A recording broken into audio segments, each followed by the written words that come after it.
All right. Hey, everybody. Welcome to a very special Plotaholics Live. Yay! Brian, it Yeah, feels like it's been a really long time since we've been in these positions for an yeah, it episode like has. this. Yeah, it has. We haven't done the live show in a couple of months. Yeah. Well, yeah, I know. And it's been uh, just a whirlwind of, you know, Misadventure. yeah, right. Um, Anita in the house. We've Joe got Michael Compton in the Faria in the house. house. Mike Money in the house. Oh yeah. So, welcome everybody to what I'm sure is going to not feel at all like something that was just thrown together. Of course not. We've had this plan months in advance. That's Yes, right. yes, indeed. It definitely isn't because I was just like having myself a strong whiskey the other day, and Brian was like, "We could totally do a live show about Disney Plus," and I was just like, "Fuck it, let's go." Well, while you were having whiskey, I was having blue milk. Well, there you go. All right. Well, hey, you know what, man? Like a big week in the stream wars. It has been an amazing week in the stream wars. You want to talk about Disney firing off a freaking mortar blast, just some heavy artillery. This week has just been, well, for one, I am not ashamed to say that I am super happy that I have Verizon Unlimited right now phone plan because I get Disney Plus for free for the next year. Well, that's a good job out of you. Hey.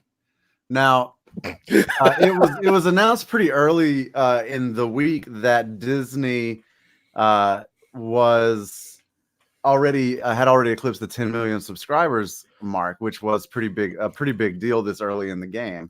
Oh my goodness, yeah. Matter of fact, I hope that I can find it. I was checking out my my news feed this morning, and apparently Disney Plus in less than 7 days of being live has like more subscribers than, and I missed it, but they apparently that 10 million subscriber mark is absolutely huge.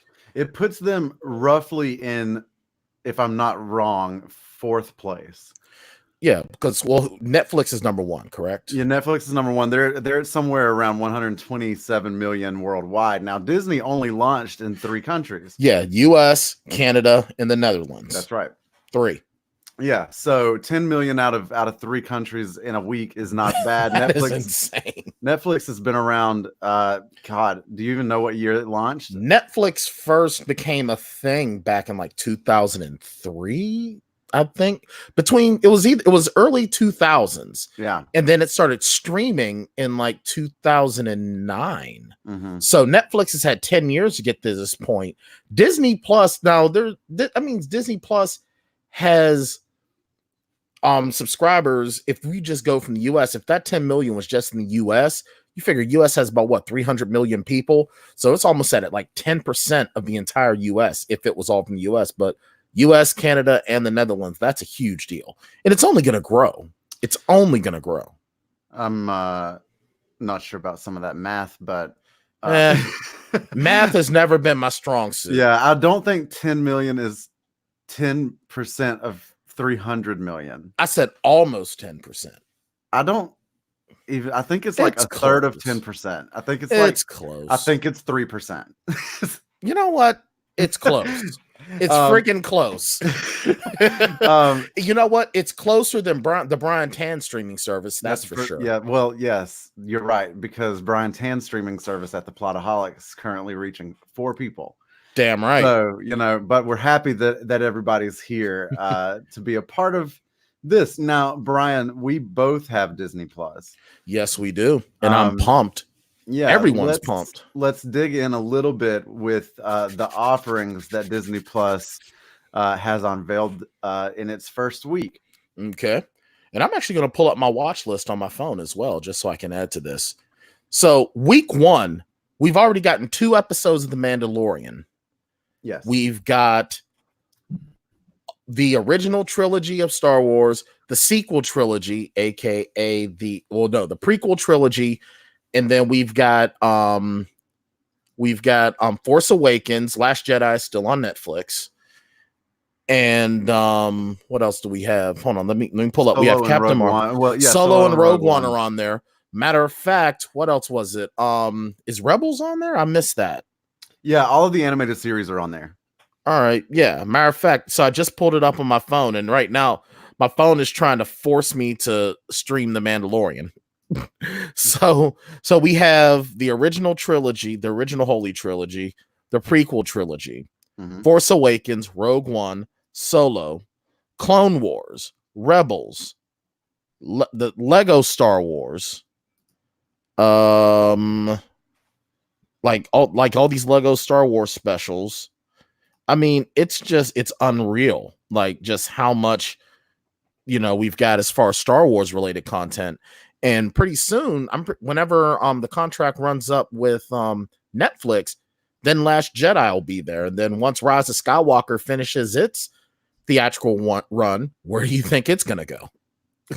Well, yeah, I mean, we know for sure that nothing that Disney releases from here forward will be anywhere other than Disney Plus.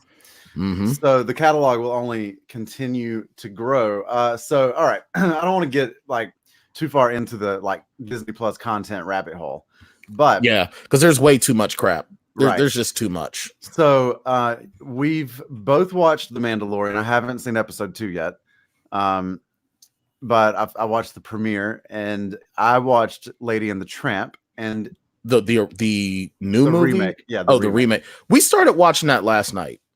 Yeah, we started watching that a little bit last night. It's fine.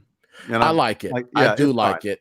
And I like the fact that they've got the Siamese cats, but they're not like racist stereotypes. Right. The one thing that I do appreciate, and I mentioned this last night in recording my show with Kendra Souter, is that the one thing that I do appreciate that Disney has done with some of their older properties is they haven't cut anything. Like the old Lady and the Tramp still has those same characters, but they actually do have a disclaimer in the descriptions that say that a lot of it is outdated and may be considered insensitive. Yeah. Now, while I don't particularly like those things, I am glad that they're there in their original format because it's something that shows, if you ignore the history, if you just completely ignore it, you're doomed to repeat it.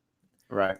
So it still being there and just seeing the silly, stupid caricature that society put on minorities, I'm glad that it's there for artistic integrity's sake, so that the next generation can see it, realize, okay, that's not necessarily okay, and then take us further from that. So I do appreciate that.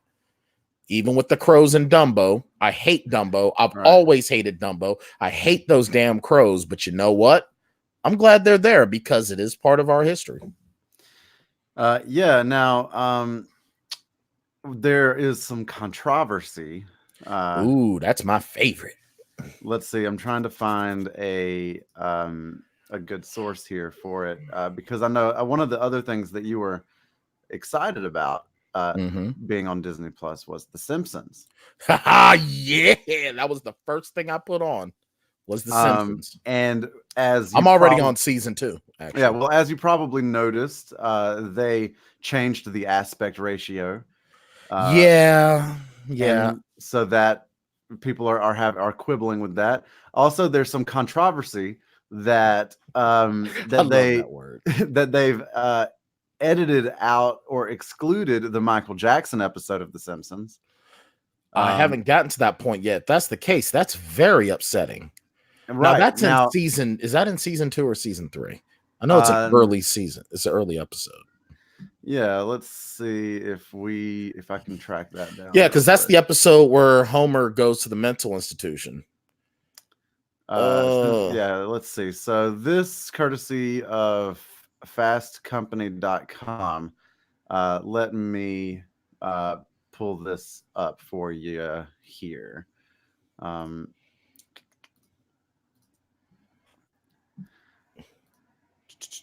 All right. So this again, courtesy of fastcompany.com. So the company's brand new streaming service is catching flack for not including an episode of The Simpsons, presumably because of its heavy references of Michael Jackson's Stark Raving Dad was originally the first episode of season 3 in 1991. Okay. But on Disney Plus, that season starts with episode 2, Mr. Lisa Goes to Washington. Yeah, that's upsetting. Oh, well, I've already got season 3 on DVD, so I'm pretty sure that I can watch it anyway. Yeah, but well, and it does suck because, well, I'm not going to say that Disney Plus's launch, while it was a success, it's not without its flaws and its problems. right. This is just one of many. Yeah, well, and I think that the problem that people are having is that Disney is picking and choosing when it wants to take a social stand, right? Like it's not posting Song of the South, and it's not even with like a trigger warning like disclaimer, and it's also not posting this particular episode of The Simpsons. However, like they do keep the racist crows and the racist cats, you know. So yeah, you know, it's a weird, that's a problem. Yeah, it's a weird. It seems like an arbitrary line that they're drawing, right? Like how are these things okay with a warning, but these things have to go? Right. Well, I think that, and this is something that this is a blame that I throw toward HBO and to Oprah Winfrey with that Leaving Neverland or Leaving Neverland documentary that has since been debunked, and HBO is now in litigation with the Jackson family because when they signed a contract with him, years ago for, I believe it was This Is It. I think that's where it stemmed from. And in that contract, they weren't allowed to like throw shade at him. Well, that documentary not only threw shade, but also, like I said, it's been discredited like multiple times. Those guys, fabricated stories. That's not my opinion. That's fact. It was brought up. So I think the sort of the aftermath of that, Disney is still kind of trying to wade through the waters a little bit. I'm pretty sure that we're going to get that episode, probably in the next, 3 to 6 months. Yeah, well, Disney already has announced that it's going to revert episodes of The Simpsons back to its original aspect ratio starting next year. So it's trying to make some of these things right. Yeah. And I mean, that's the thing about Disney is that Disney is so big that they just do stuff. One hand probably doesn't know what the other one's doing. And then now it comes out. So it's like, well, crap, we got to fix this somehow, some way. Well, man, anytime you have the longevity of a media company like Disney, you're going to have like problematic spots in your history. That's the first thing. Whenever you launch a streaming service and on day one, your goal is to have everything you've ever created on that streaming service, and there are going to be some glitches, including like certain shows are out of order or the seasons are mislisted and things like that are just going to happen. Or in my case, one thing that I'm noticing, and tell me if you've noticed, is that if you're binging a show, if you're binging a series, when it goes to the next one, if you're in full screen, it takes you out of full screen. And if you're a person like me that puts your subtitles on, you've got to put it all back on. You have to set everything back up the way you want it. Well, how are you consuming it? Are you? I'm using my laptop primarily. Oh, right. Okay. So I'm using the Xbox app. Okay. And the Roku app. So like the full screen thing isn't bothering me. But what I love subtitles when I watch TV, which is like maybe a nerdy thing to do. Yeah, I do it all the time. But I have noticed that the subtitles on Disney Plus are inaccurate. Like mine turn off. Like whenever I switch to, like, if I'm watching The Simpsons, I'll go to the next episode. If I'm in full screen, it gets out of full screen, and then I have to go back into full screen and put the subtitles back on. Right. It'll be something like Chip and Dale are like, here's how we're going to get out. We're going to climb up the wall. We're going to swing on this rope. We're going to punch somebody in the face. And then we're going to like skedaddle through the window. And the subtitles will say, we've got to get out of here. Yeah. I haven't gotten to Chip and Dale, and shout out to Anita for bringing up Darkwing Duck. Dude, Darkwing Duck had the dank ass theme song, man. Honestly, all of those shows had just their theme songs all slap. Oh, hell yeah. Like, I'll just be sitting there, and I like the Darkwing Duck. Matter of fact, I was singing the DuckTales theme song the one day on the way to work. Yeah. And I'm just like, man, they had some harmony in there. boom, boom, boom, boom, boom, ba-doom, ba-doom. Man, I'm about to go to my next bass lesson and just tell my instructor, yo, tab There it out is. DuckTales, tab out the Rescue Rangers. I want the whole I'm telling you, Disney man, catalog that tabbed out. Rescue Rangers theme song, it like until like the chorus hits on it, and Mm-hmm. it's in that minor key, you know, like Oh that. man, These two gum like that's gumshoes. good shit, man. Like It that. I mean, really those is, things. man. Their music department back in the day was fire. Yep, Oh absolutely. man. And you And have I think Indiana that Jones and Magnum PI together. right. I think that that's when you have. I think that that's why so many of those things are anchored in our psyche, like The music. from childhood, is that the music, the theme songs were so Rugged. strong. Also, What? and this is not really what we're talking about today, No. but I want to have I want to see a resurrection in traditional theme songs. A lot of new shows don't do theme songs. Like even sitcoms will just have like one little like music riff, and then the title will come up like Yeah. 5 seconds, and then you're Like in. Mr. Iglesias. Right. Mr. Iglesias. And that's it. Even that has more of a theme song than like I love like Superstore just has like 5 little notes, bang, bang, bang, bang, bang, bang, and The then like the Office. title, and like The Office. The Office had a pretty nice theme song. It didn't have words in it, but at least it had like music, you know, had a Right. And traditional like 30-second intro. you know what? Sharon did give a good point on our subtitles gripe. Yeah. Is that subtitles are primarily for the hearing impaired. And remember, and I'm learning this as I'm learning sign language to be able to communicate with my future father-in-law, Yeah. is that where we'll have like the English language will have so much description, Right. with sign language or those with the hearing impaired, it's like you get right to the point. Yeah, that makes sense. So that could be why. Yeah, absolutely. So, but no, I think that, you know, just getting back to our theme song, I mean, come on, the Gummy Bears. Yeah. How awesome was that? Yeah. I mean, it sounded like an epic fantasy. Yeah. Because that's matter of fact, and I'm getting ready to double check and make sure, but I don't recall seeing Tailspin. It's on there. It better be. It is.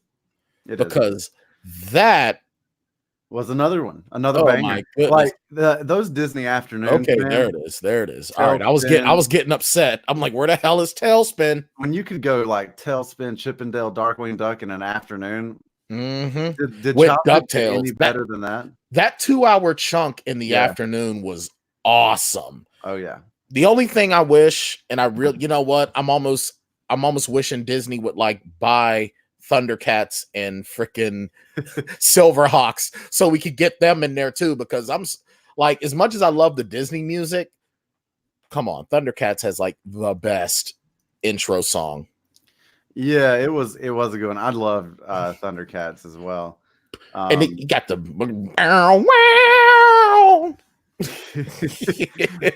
wasn't there talk of a Thundercats live action movie? They've been talking about a lot of stuff. Now, this. Go ahead. I'm sorry. Well, I was going to say this might be a nice segue into. Okay. Let's do that. Where I wanted to take the conversation next, and that is Gargoyles. Nice. Yeah, Gargoyles is on there too. But the next, let's catch up with our. Yeah, so the whole point of this, we're talking about the streaming wars, and we're not just, you know, going down on Disney Plus. No, it's just the most recent entrant into this conversation. It's an amazing entrant. Oh my goodness! It is. Now, I think that the next major player that could rival Disney's offerings is on the horizon, and that is HBO Max. I'm actually you know what? I was having a discussion with Sharon about HBO Max actually. Yeah. And I was telling her, and I know we have the graphic and we'll get to that in a second, but I actually stated my case to get HBO Max as well. Because you remember, you and I were talking about it, and I said that after Disney Plus, I was done. You remember me saying that. Yeah. But now, you know, I'm not bundling my Hulu with Disney because I don't want ESPN. Right. I don't care about ESPN Plus. Especially if I'm paying for Disney Plus, if I'm not paying for it for a year, I got plenty of time to bundle it later if I feel like it. Right. But so I'm going to count Hulu as a part of Disney Plus for this discussion. So Disney, Netflix, Prime. So I've got 3 streaming services right now. Yeah. And I'll even count YouTube because I've got YouTube Premium for Cobra Kai. So I've got 4. Mm-hmm. Now, depending on now how YouTube Premium is one that always slips by me. Like it's not in the conversation usually. no, because for I whatever don't. reason. The only reason why I even have YouTube Premium is for Cobra Kai, and because I want to not have ads, and I want to be able to navigate away from YouTube on my phone and still play music. That's the those are the only reasons. Yeah. But depending on how much HBO Max is going to be, and I mean, if you put that graphic back up, yeah, I want it. I really do, because look what's going to be on there. Well, and this is what I just looked at. Thundercats is a Warner Media property. Okay. So then. It very well might be available on HBO Max. Yeah, because now this means now that HBO and Warner Brothers have teamed up. Mm-hmm. And if Warner Brothers has teamed up with HBO, that means DC has teamed up with HBO. Yeah. So that means that the DC streaming service is now going to be a part of HBO, correct? That's the way that I see it. Yeah. All right. So now we've got my childhood right there with the Hanna-Barbera cartoons. Mm-hmm. And I'm pretty sure the Merry Melodies stuff, yeah, because that's Warner Brothers. So Merry Melodies is in there as well. And then you've got TBS, Cartoon Network. Basically, you have the whole Turner Network and New Line Cinema, the CW, and HBO. Yeah. Like, honestly, what do you need cable for? Yeah. Now, here's the other interesting thing about HBO Max, and this is not set in stone yet, but because of their access to Turner Media, they do have access also to NBA and Major League Baseball. Right. And they have not ruled out the streaming of live sports, including March Madness on HBO Max. Now, that is a sports platform that is going to be better than ESPN Plus, because all ESPN Plus has really is just UFC. document. Yeah, it has UFC and like the 30 for 30s. Yeah. That might be the only reason why I might go for ESPN Plus, is for the 30 or 30. Yeah. That's about it, because I missed the Ric Flair one. I missed the Andre the Giant stuff. Right. You know, there are some good stuff. I want to see the Sean Taylor one because I love documentaries. Which means then that if that's the case, that means that ESPN Plus is going to have to up its game and have some more things, because Disney did get a lot of Fox's stuff, but they did not get Fox Sports. Right. Fox Sports, it's still its own thing. Yeah. So that HBO Max graphic is daunting, because that's a ton of property. It really is. And it's the full gambit. Like Crunchyroll is your anime. You've got all of the CW shows, which has cornered the market on like teen viewers from, probably 12 to 21. Which means that technically the CW website isn't going to stream for free anymore. Most likely. What is it? The CW website streams its shows for free, which means that's probably going to be gone. Yeah, but what'll be really interesting is that all of your DC properties are now going to be at the same place. Which means I can watch Titans. Yeah. And then New Line Cinema, that means that we're going to get Old Blade. We're going to get all the Nightmare on Elm Streets. And I believe that they're still partnered with Paramount. So we'll probably get the Friday the 13th films. Yeah. TBS, we get Captain Planet and the Planeteers. Yeah. Adult Swim and Cartoon Network, Dexter's Lab, Samurai Jack, Rick and Morty. I mean, Space Ghost. Like, wow, HBO Max it's almost like Disney threw a haymaker.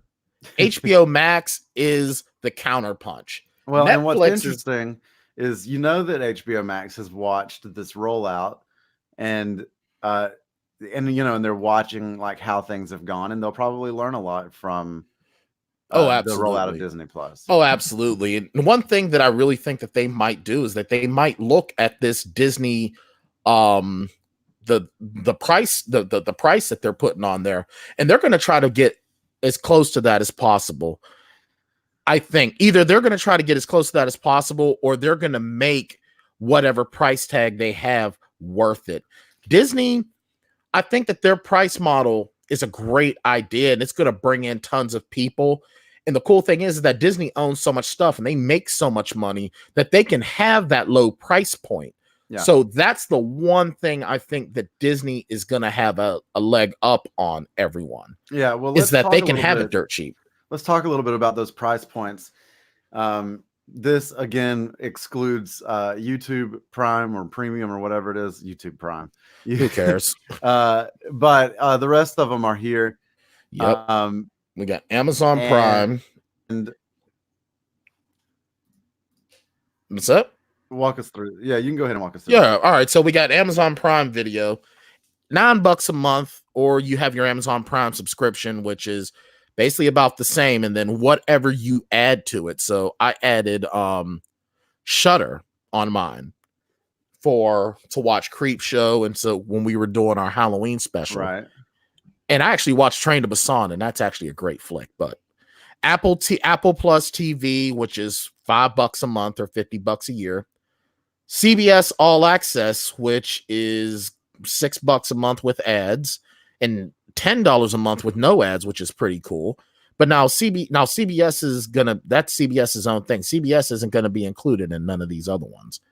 Am I correct? Or right? Yeah, CBS is gonna continue to stand alone. All right.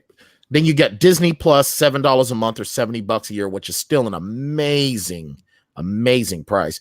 HBO Max has no price as of yet. Neither does NBC Peacock. Rumors on NBC Peacock would indicate that they are at least toying with the idea of a ad-supported version for free. And I would actually get down with that because I don't mind ads. Yeah. I really don't. And if I can watch Cheers, Frasier, and The Office and still have it, that's not a big deal for me. I don't, because the one thing about streaming, at least for me, and I'm probably wrong, or not wrong, but I'm in a minority, is that when you're watching a show that has been on network television, there are necessary pauses in the programming for a commercial break. Because of the 3-act structure. Right. And it's very awkward for me to have it just black out and go back to it. You know what I mean? So I like it when they put their ads into those little blocks, even if it's for a few seconds. And then, so, I mean, it's very interesting. These streaming wars are heating up. And I remember seeing a lot of people, and I said the same thing. Well, with all these different streaming platforms, people are going to start pirating again. But it's like, it's cheaper to stream. Even if you get every single one of these streaming services, it's cheaper than a cable subscription or a dish subscription. So I was just looking at those numbers. So cable and satellite TV average, like the average starting price for those, and that's going to be like your very basic package, is usually between $60 and $65, right, a month. Now, on that very basic $60 package, you ain't getting dick. Like, no, you're not. You're getting your local stuff. You're getting your local stuff and maybe one or two other things, but you ain't getting shit. Yeah, you're not gonna get any of like the Viacom channels or any of those things, you know. So by the time you go like up even to the next tier, in most of those cases, like you're starting to pay near $100. If you can get down with ads on your streaming services, then you can really stream everything for pretty cheap. Yeah. We got something from we got Joe Compton saying that they're going to tier. He says they're going to tier Disney Plus eventually and ask for more things. You think that's what they're going to do? I mean, everything goes up eventually, right? Because Netflix is still the only thing that Netflix really added in was to be able to watch on more screens and be in HD. But they never really, those are the only things. They never said, well, you're not going to get these amount of shows. Now, if Disney said, if you want things in full HD, you have to pay a little extra. Okay. But I don't think they're going to do it where you're not going to be able to watch certain bits of content. I don't think that's what he means. I think that just like over the life of the service, the price will go up because like they still have to make money on it. And The Mandalorian is not cheap to produce. You know, that's none true. of these things are. And we see Netflix has raised its prices. Now that doesn't mean that they have the lower versions of Netflix that you can downgrade to and still pay the same amount. But Like, Yeah, but you're still getting all the shows. It's just that you can only watch on one or two screens, right. and it's not in HD. Well, Yeah, yeah, I could see Disney I doing don't that. think Disney's going to put things behind paywalls like you have to have a premium subscription if you're going to watch The Mandalorian. I don't think that's what they're going to do. Oh, I They're would just snap. I would they're snap just out. they're just going to be like, we're If you trying to offer you more, original content just like The Mandalorian. So it's going to be $7.99 this year. If you want to watch on 3 screens, it'll be $10. If you want to, that yeah. sort of thing is what's going to happen. And I'd be okay with that because I only really watch, and that's probably gonna throw in, and this is something else that's coming into the streaming wars. That's actually a pretty good segue by you, is the whole password sharing. Yeah. If they do something like that, if they only say, well, only 2 screens at a time, it keeps it from, if say I get, I'll get it, and then we can all jump in on it. You know what I mean? So, I mean, that makes sense. And, yeah, Netflix has raised their prices at times, but they haven't. The one thing that I've liked about Netflix is that they haven't put a content barrier What's with cool? their prices. I still have a Netflix DVD. You still haven't sent it back? No. It's literally the only reason that I still have the like the more expensive plan, because I still technically have the DVD and streaming plan. Oh, wow. I stopped once Netflix started. Actually, I remember when they first offered Netflix streaming, I'm not going to get in on that. I'm just getting the DVDs. Yeah. Oh, yeah. And then I started streaming, and then I was like, why did I even think like that? I think that the DVD is like on the shelf behind me somewhere. And Nice. if I'm not mistaken, I think it's Crazy Stupid Love starring Steve Carell. Nice. If I'm not mistaken. I also do still have a Redbox DVD as well. That one's Bridesmaids. Oh, wow. All I know is this, and Mike Money right here said it best. Netflix better hold on to their butts, because they're not careful. They're going to go the way of Blockbuster. So here's the thing about Netflix, and I've thought about this a lot this week. Okay. Well, when you think about stuff, it gets really intense. So I'm excited. So here's what I think. I think Netflix, after this week, I think Netflix is fine. Yeah. And here's why I think Netflix is fine. Because as good as Disney Plus is, it is still a very specific sort of niche offering. Like, even though they have a ton of content, that content, a vast majority of their content is geared toward children and young people, or people like us that remember these 5 or 6 shows that were like a big deal to us when we were coming up. Correct. Right. Beyond that, their strongest offerings are the Marvel Cinematic Universe stuff. So we have to sort of see like how the original programming, like how those Disney Plus originals go on that front. Because like as much as you love Endgame, how many times are you going to go to Disney Plus and watch Endgame again? I'm getting ready to go and watch it again at some point because I want to see that deleted scene. Right. Yeah. But after you've seen that, you'll probably watch it again, but it won't be like immediate. You know what I mean? Like these. Yeah, like, that's true. You're not wrong. A lot of the stuff on Disney Plus lives and dies with its originals, right? Correct. Because the movies, we can all only watch movies so many times, Mm-hmm. And that's why the streaming war is so interesting, because all of these services have to continue to find new ways to generate content to get us in there. Absolutely. Because keep us there. Yeah, because I was thinking about this yesterday as I was building my watch list. With the exception of Captain Marvel, I own every MCU movie that's on Disney Plus. Right. The only films I need now are Captain Marvel and Spider-Man Far From Home. Right. That's so it. Now, and you're not even getting Spider-Man movies on there. No, because those are Sony. Right. And you're going to get what you're essentially doing. Let's say you're like a Marvel fanatic, right? Which I am. Right. And let's say you don't care about much of the other stuff, right? Mm-hmm. So you probably already own all of the DVDs. Mm-hmm. You're not gonna have Spider-Man or the Hulk standalones, right? But so now you own all the DVDs, and now you're also renting the right to stream them without the DVDs for $6 or $7 a month. Well, free for a year. Well, for some people. Yeah. And which brings up another question that I want to ask in a second. Then on the and you're really just hanging out for these limited series that are, as what I've according to what I've seen, the Disney Plus Marvel series are going to be limited seasons of like 6 to 8 episodes a season.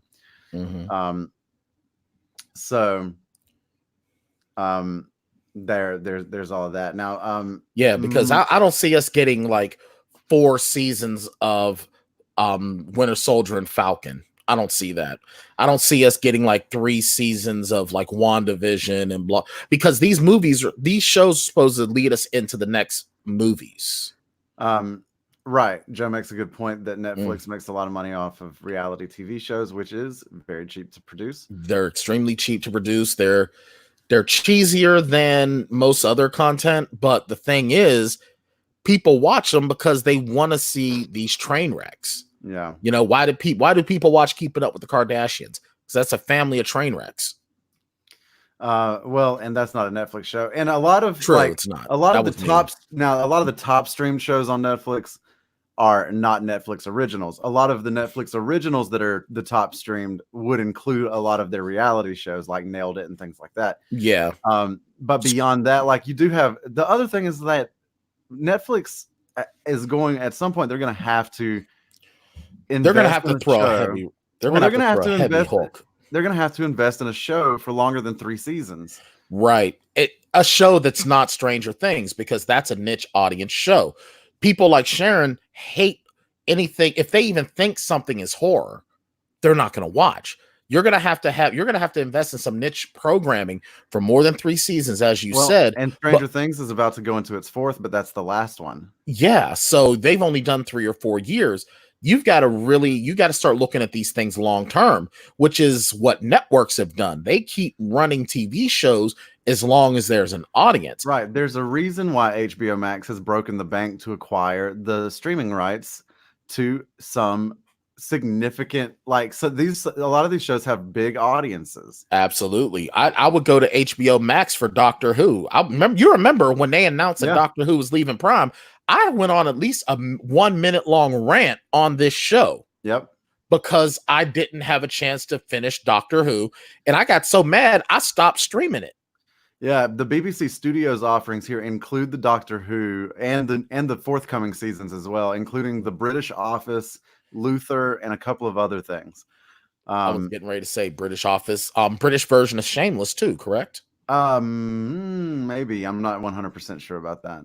Okay. But regardless, like, you know, we remember how much money Netflix spent to get Friends, which was an absorbent amount.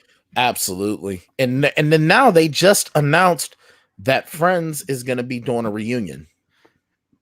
All reports point to that reunion being a unscripted sort of panel type thing, though. Oh, okay. Well, F it then. I don't because like those 6 people have always been pretty adamant about not doing another show. And I give them credit for that, because honestly, this is a different time. People aren't going to be that interested as they were. They will. It would be just like that. The Beverly Hills 90210 revival that they just did. It's very interesting for like the first couple episodes, and then you just start to fizzle out because it's a different time. Yeah. Now, Mike makes a good point. Obviously, we don't want shows to turn into garbage, but it would be also nice for those shows to actually run to have a chance to keep going. Right. I mean, look at MASH. Look how great MASH was. MASH is, even to this day, we're talking almost 40 years later, and MASH is still an amazing accomplishment in television. And if you actually gave it the chance to watch it, it is still very groundbreaking to this day. Same with Golden Girls. Yeah. I love Coupling. I've never watched Coupling. What is Coupling? That show, it's British Friends, basically. Oh, okay. Which means that it's like way more vulgar.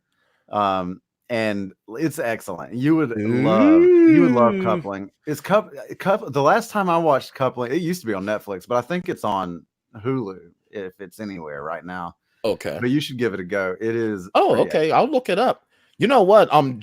Joe makes a really good point saying that Disney Plus has some things up their sleeve. which is totally accurate. Like, who knows what they've got going next? And then Anita came in with another zinger talking about how Disney Plus will also have National Geographic. Yeah. So that's some major stuff that will aid it as well. What's really interesting about Shark that? Week. Well, Shark Week is a Discovery Channel. Oh, damn it! I'm all kinds of off. And I don't know who owns Discovery Channel. Well, instead of having Shark Week, they can have Orca Week. So the National Geographic stuff is kind of interesting, because it is that's where the Jeff Goldblum show is. The World According to Jeff Goldblum. Whoa! Show some respect. Pittsburgh's own Jeff Goldblum. Yes. And also another thing that is interesting is how much these nature documentaries like Planet Earth and those sorts of things, and those are BBC productions. Yeah. But a lot of those things get tons of views on Netflix. Absolutely. Netflix, and Mike said it earlier, and you and I have said it, Netflix is really going to have to come up with something dynamite to stay relevant, because Netflix is number one now. Yeah. That can change in the next 2 years, because with Disney Plus and then HBO Max, I mean, I'm really interested to see, because I think that the streaming services are going with the gym membership technique. Like, how much can we charge them and make money, but how little can we charge them so that when they stop using us, they don't think to cancel it? Right. and then it's also one of those things too, where what can we offer that even if they don't come all the time, that they'll come back?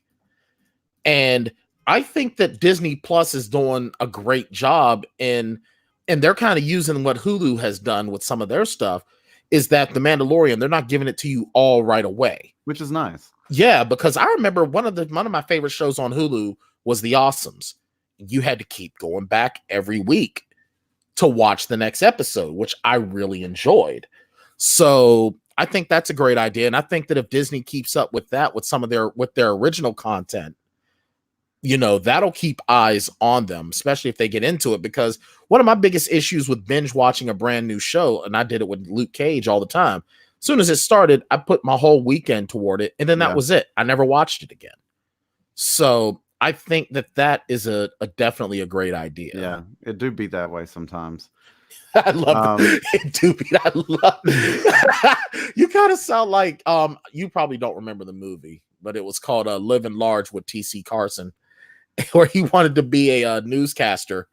And he goes up to the one newscaster that he's has always idolized. He was like, "Man, Clifford, you down with the news?" And he just goes, "I do be down." It's so funny. I want to give a little bit of a nod here, and I know that neither of us have this service, but I feel like we would be remiss if we didn't talk about Apple's foray into streaming. Why? Well, I think it's you. That's an excellent question, because I think that Apple's the big loser in the streaming wars. I can't imagine a world where they create enough. Now their stuff looks good, and it looks great. As much as I love Jason Momoa, I'm not going to Apple Plus for his show. Right, and the thing that a lot of those here's what works about the Netflix model, right? Okay. We're going to use other people's content that you're familiar with to get you here, and then we're going to sell you our stuff. Right. Apple doesn't have anybody else's stuff. They're banking on like a slate, and not even a very large slate, of original programming to lure people in. And it's all pretty like highbrow, like sort of prestige TV, that they're trying to sell us. None of their shows, all of their shows look good, but none of their shows look fun. Right. Like the only way that you could get me to go to Apple Plus if there was like a new show with Alyssa Kempinski. Yeah, right. Yeah. Now, if there was like a Velocipaster, if there was a spin-off series in the Velocipaster universe, then yeah, I would probably spend $4.99 to watch that. With the Rabadactyl. Yeah, right. The entire plethora of prehistoric religious figures. Oh yeah, the Ammonosaurus. That's really good. Oh, thank you. The Tyrannosaurus Sheik. Oh, that's a good one. Right. Good one. Either that or it's a Catholic priest and it's Tyrannosaurus underage sex. Oh, Burn. Shots fired. woo. Is there any aloe around here? Because I have a burn. Yeah. And I'm with Mike too. Like Apple is, as a company, doesn't seem to really, I mean, they're fine, but Apple's going to be fine because between MacBooks and iPhones, they ain't got nothing to worry well, about. and they've created such a brand, but at the same time, Apple needs to stay in its lane because Yeah, get out of here. Apple creates hardware. Like they should stop trying to create content. Mm-hmm. You know, I mean, seriously, that's like the brainy kid thinking that he can come and play football because he knows quadratic equations and everything. Well, you know, if I come and I hit you at a 3rd degree angle, Right. then I might break your kneecap. Yeah. Sit down, Poindexter. But I mean, here's the thing too. I would even say the same thing with Google and what they're doing with YouTube. I think that they, like, if it wasn't for Cobra Kai, YouTube would be completely screwed in that model because who watches those shows that they've got on there? I don't even know that YouTube is really doing a great job of They're really promoting that stuff because outside of Cobra Kai, I don't even know that I could name another YouTube original. Neither can I and I have the platform. Right. And literally, I only have it. Like, honestly, if I were Google, this is what I would do if I were Google.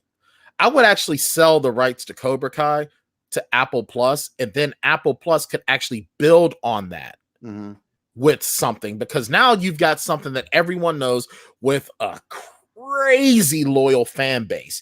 And it's a fan base that's multi-generational. You got members of early Gen X, late baby boomers who love the original Karate Kid. Right. And then you've got late Gen X into Gen Y and millennials that love Cobra Kai. Right. So if Apple were smart, they would do that. Or Disney Plus. Well, the original Karate Kid is a Columbia. It's Columbia. So that's a Columbia platform. So who knows how that would work? But either one of those streaming services. But I think Apple would behoove itself, or even Amazon, to purchase the rights to that show, keep it going.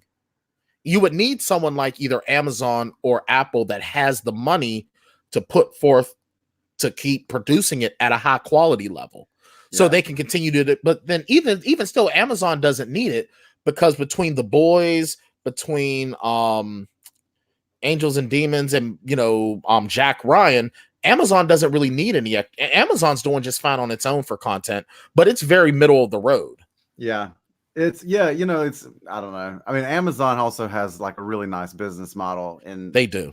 And it's like, and they're like, because they do so many things, they have a large subscriber base, even though we don't really know their numbers because they don't share their streaming numbers. And they don't have to, though, because the thing is that whenever they're selling their stuff on Amazon, it's also the digital aspect of everything also. So you buy it and then you've got it there for forever, and it crosses different platforms. So, I mean, Amazon is doing okay. I think Amazon would be just fine if they stayed middle of the road. Amazon making a big splash would probably be a mistake. Yeah. They should just stick where they're at and let it be.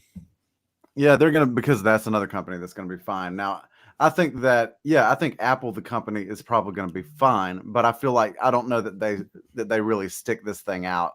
No, because eventually they're going to see that they're not making enough money to warrant what they're trying to create. And then whatever properties they do have, they're going to sell off to one of the other streaming platforms, but they're going to still have like maybe 1% to 2% ownership of it. So they'll still make money off of it. Well, and that's, pending if anybody gives a shit about any of it. Right. And that's the thing. What else do they have besides that Jason Momoa show? Now they've got the morning show with Jennifer Aniston and Steve Carell, and all right, so they have 2 shows. They have the Emily Dickinson show. They have, I think, a slate of like 4 or 5 shows. All right, well, that the Emily Dickinson show, it is interesting. It does seem to interest me. I've seen its advertised. I'm surprised I'm seeing its advertisements on Hulu. Yeah. But Apple must have spent a lot of money, gave a lot of money to Disney for that. Yeah. And the Jennifer. Well, here's the thing with the Jennifer Aniston Steve Carell show. I'm not that big of a Jennifer Aniston fan. I think that she's a nice she has her niche act doesn't work for me. So I'll watch her in, on Friends, or I'll watch her in Office Space, but I'm not going to go outside of my way to watch her. Yeah. So, yeah. Joe, great point by Joe on that one. If I think if YouTube were smart, they would stream and record live concerts, big time concert events live on Plus. Absolutely. And I would actually go with wrestling events where the NWA, the National Wrestling Alliance, they're putting their pay-per-views and stuff on YouTube, if I recall correctly. Which I think that if so many people that are into independent wrestling, if YouTube were to sort of start doing that with concerts and wrestling events, where you've got the World Wrestling Entertainment, because I refuse to call them WWE. Well, I'll call them World Wrestling Entertainment. I'll concede that. Where they've got their streaming service, you know what I mean? And then, AEW is going to be bundled in with TNT stuff. So their stuff will be streamed. Yeah. That would actually be a good idea for them. Oh, it's on F-Fit. Okay. Well, I'm just all off today. I'm all screwed up. You need a new co-host. You need to get out of here. You need to get a new co-host named Ryan Ban. I'm gonna drive you. I'm gonna put you in a cardboard box and drive you out into the middle of the forest and yell at you to go back home. That's fine. Great. You're basically going to get rid of me like you just found a Sasquatch out in the middle of nowhere, shave me down and put me on with my friend. Like, we were best friends. I taught you to speak. I put headphones on you. You don't belong here. You don't belong here. Go back with your kind. This short dramatic scene brought to you by yeah, we're gonna have our own Apple Plus show. Yeah, watch out for the new Plotaholics content coming to YouTube, where we remake all of your favorite movies and just call them the same thing with a question mark at the end of the title. There you go. A Few Good Men. It's all of our content is going to feel vaguely familiar. Yeah, but there will be questions. Yeah, the Warriors. Like, I think I've seen this before. The Last Jedi. Romeo and Michelle's high school reunion. Oh, that's so good. All right. Oh my god. Let's start wrapping this thing up. G.I. Shane. Anything else you got over there? B-Rye. Boys in the Hood. Young men in the neighborhood. Rapscallions on the block. Oh, man. That was good. That was really good. All right, so the streaming wars have heated up. Disney Plus came out firing, and I think that this was actually the perfect time for them as well, because now during these holiday seasons, people are going to be watching most likely Disney stuff, because the one thing about Disney, the one thing that Disney has going for it above all these other streaming platforms and all these other companies is that it has every Tim Allen Christmas movie ever. Absolutely.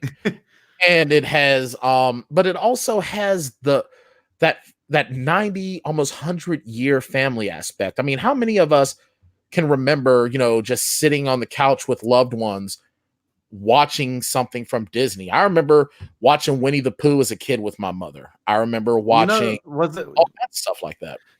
Was it ABC that had The Wonderful World of Disney, that like they would do like the movies at night, like on Sunday or something? Mm-hmm. Or Saturday? Yes, they did. That was on Sunday. The Wonderful World of Disney. And I remember the one point they had Winnie the Pooh and the Blustery Day. Yeah. I love that.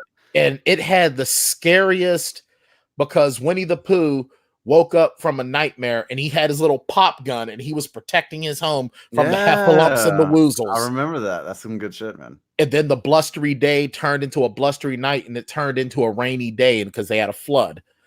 Yeah, and those are just great memories. So with Disney, not only do they have, they have the Tim Allen Christmas, and I'm sorry, those Santa Claus movies are pretty legit. Yeah, they're legit for nostalgia.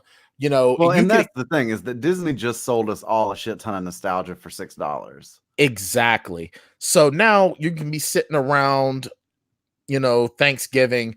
Oh man, remember when we watched The Little Mermaid that time? Bam, there it is. Yeah. The Muppet Christmas Carol. I'm shocked that they don't have the Muppets Take Manhattan on there, to be honest. I think all of the Muppet movies are on there. Muppets, I didn't see Muppet. Maybe I might have just missed There's so much stuff that it's easy to miss it, but like I think that's on there. I know Muppet Treasure Island, I think, is on there. You know what I'm excited for? And I actually tweeted Disney Plus. When are you going to put the Muppet Babies on there? Considering the fact that a lot of the film clips that they used are from Disney movies now. Yeah. So the whole thing is that, let me see, Muppet Movie, The Muppets, Muppet Christmas Carol, Muppet Treasure Island, The Great Muppet Caper, Muppets Most Wanted. Wait, Muppet Babies? Oh no, that's not the cartoon. The Muppets, the series. So Muppets Take Manhattan aren't on there that I can tell. Gotcha. But either way, it's so much stuff that they put on there. $7 a month for absolute nostalgia. And this is definitely the Muppet Babies are there. It's the Muppet Baby, but it's not the cartoon. It's the it's not the 80s cartoon. This is the 2017 Muppet Babies. Gotcha. It's not the 80s into the 90s Muppet Babies where you had Scooter and Skeeter and their imaginations. You had Indiana Frog with the clips from Indiana Jones and the Temple of Doom and all that. Yeah, this is Disney Junior Muppet Babies. This isn't my Muppet Babies. Hashtag not my Muppet Babies. All right. Well, that is up against the hour. Let's start wrapping things down here. Thank you for hanging out with us. Absolutely. Thank you, everyone. Thank you, everyone, for coming out and interacting, keeping it going. I really appreciate it. Tell your friends and absolutely tune in to the Plotaholics podcast on Monday, when Bryan and I will spend way longer talking about the Pauly Shore classic, Son-in-Law, than any two grown people should in the year 2019. So. Oh man, it's such a listen here, buddy. We're gonna munch on some grindage and we're gonna get the nugs. Woo! So here's the thing, Bryan, and I don't want to ruin too much for the podcast, but I am downright ashamed at how much I enjoyed that movie. That is so great. I'm actually thinking about, you know what? I was gonna wait until tomorrow because I'm gonna rent it off of Amazon to watch it again. Yeah, but I might do it today. It feels like a good Saturday activity. It really is. And if you haven't seen Son-in-Law with Pauly Shore and Carlo Guglielmi, I cannot say that woman's name. Guggenheim. Guggenschlagen. Italian kick for Schlagen. It's a great flick. It's a great early 90s flick back when Pauly Shore was at his best. But his most Pauly Shore-iest for sure. Yeah. This was his follow-up to Encino Man. So he's without Samwise Gamgee in this one. Yeah. It honestly, I had more fun than I should have, but it's because the dad is the evil coach from the original Mighty Ducks, which you can watch now on Disney Plus. That's a very good point. So that'll be out on Monday, and then next week I'm excited to do Thanksgiving. That'll be Thanksgiving week, so that's gonna be sweet as hell. But you know what? But before we even get Son-in-Law out, Sin City is up. Listen to Shane and I break apart Sin City piece by piece, story by story, the Robert Rodriguez, Frank Miller classic. Yeah, I feel like that one probably might be maybe. Yeah, that's probably not a classic. It's just good. It's just a good flick. We really enjoyed it. See how much we enjoyed it. Get our analysis of Sin City now. Go to plotaholics.com. Go to our latest content. You'll see it there. Absolutely. Well, That's going to do it for us for today. Thanks for hanging out with us, and we will talk to you guys again real soon. Later.